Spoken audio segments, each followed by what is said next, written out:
Hello and welcome back to physics. आज 5 minute Sundays का episode 4 है और आज हमें देखना है रीजन कि स्प्रिंकलर इरिगेशन में हम एक स्पेसिफिक नोजल ही क्यों यूज करते हैं, है ना। स्प्रिंकलर इरिगेशन में बहुत सारे नोजल यूज कर सकते हैं। नोजल मतलब जिस स्पेस से या फिर जिस पॉइंट से पानी बाहर निकलता है उस पाइप से, है ना।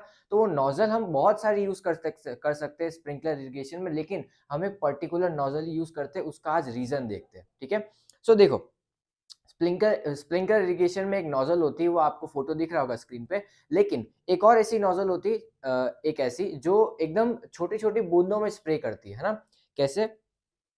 एक स्प्रिंकलर इरिगेशन की जो नोजल होती है, वो मान लो यहाँ से मेरा पाइप आ रहा है और यहाँ पे वो नोजल अटैच्ड होगी और वो ऐसे स्प्रे करेगी। मतलब ऐसे पानी अभी जा रहा है, लेकिन वो क्या करती है, स्प्रिंकलर इरिगेशन की जो आगे वाली नोजल होती है ना, वो ऐसे ऐसे घूमती रहती है ना। वो ऐसे ऐसे घूमती रहती है, तो वो ऐसे टकराती है, तो वो पानी स्प्रिंकलर हो जाता है ना। यहाँ पे एक मेटल का कुछ लगा होता है, वो ऐसे हिलता है ना। वजन कम होता है उसमें, वो ऐसे मूवेबल होता है ना। तो मूवेबल होता है तो इस पानी से टकराता है, वो पानी स्प्रिंकलर हो जाता है ना, स्प्रिंकल हो जाता है।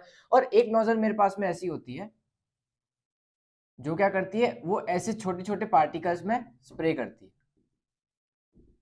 बिल्कुल छोटे छोटे, बहुत ही छोटे छोटे पार्टिकल्स में स्प्रे करती है। अब सवाल ये है कि हम इसको स्प्रिंकलर इरिगेशन मेथड में क्यों यूज नहीं करते और इसको क्यों यूज करते हैं, है ना। इसको क्यों यूज करते हैं, उसको क्यों नहीं यूज करते। देखो, मैं आपको सबसे पहले इसका रीजन बता दूं कि इसको क्यों नहीं यूज करते, है ना।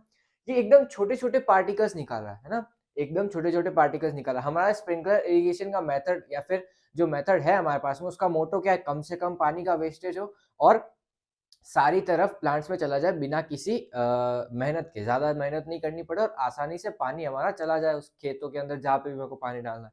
तो स्प्रिंकलर इरिगेशन में ये वाला मेथड क्यों नहीं यूज कर सकते, क्योंकि देखो, हमें अल्टीमेटली पानी सेव करना है, हमको प्लांट्स में पानी पहुंचाना है, ठीक है। तो ये एकदम छोटे छोटे नोजल, छोटे छोटे नोजल जो होते हैं, ये एकदम छोटी छोटी वाटर ड्रॉपलेट्स निकालते हैं, है ना।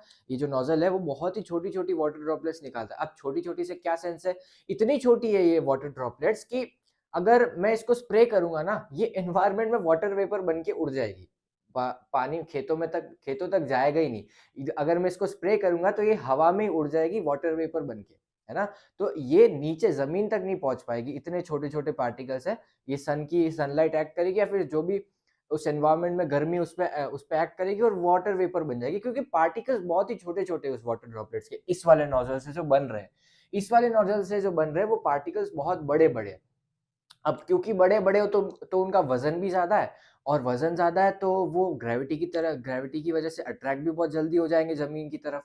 तो इस वज़ह से वो इवेपोरेट इतनी आसानी से नहीं हो पाते और पूरे खेत में वो पहुँच जाती है वाटर ड्रॉपलेट्स, ठीक है? ये घूमता भी रहता है ना, तो कुछ चारों तरफ ऐसे स्प्रिंकलर हो जाता है। समझ में आया यहाँ तक कि क्यों, क्या रीज़न होता है इसका कि हम इसी नोज़ल को क्यों यूज़ करते हैं? समझ में आया? इसको क्यों नहीं यूज़ करते, क्योंकि ये बहुत ही छोटी-छोटी वाटर ड्रॉपलेट्स निकालता है और ये थोड़ी बहुत बड़ी निकाल देता है इससे, है ना? अब इसमें आपको आपने देखा होगा कि पहले तो एकदम स्ट्रेट ऐसी धार निकल रही होती है, एक स्ट्रेट ऐसी लाइन निकल रही होती है वाटर की, और फिर ऐसे-ऐसे वो आगे का कुछ लगा होता है उसके, वो ऐसे-ऐसे हो रहा होता है, तो वो उसको स्प्रे कर देता है ऐसे, है ना? तो इसको इसलिए नहीं यूज़ करते क्योंकि बहुत ही छोटी वाटर ड्रॉपलेट्स निकलती है, और इसको इसलिए यूज़ करते हैं क्योंकि इसमें थोड़ी बहुत बड़ी साइज़ की निकल जाती है, तो हमारा काम हो जाता है, ठीक है? सो चलते हैं अब हम। 5 मिनट संडेज़ का ये एपिसोड 4 था। अगले संडे मिलते हैं किसी और कॉन्सेप्ट के साथ में, ठीक है? Bye bye.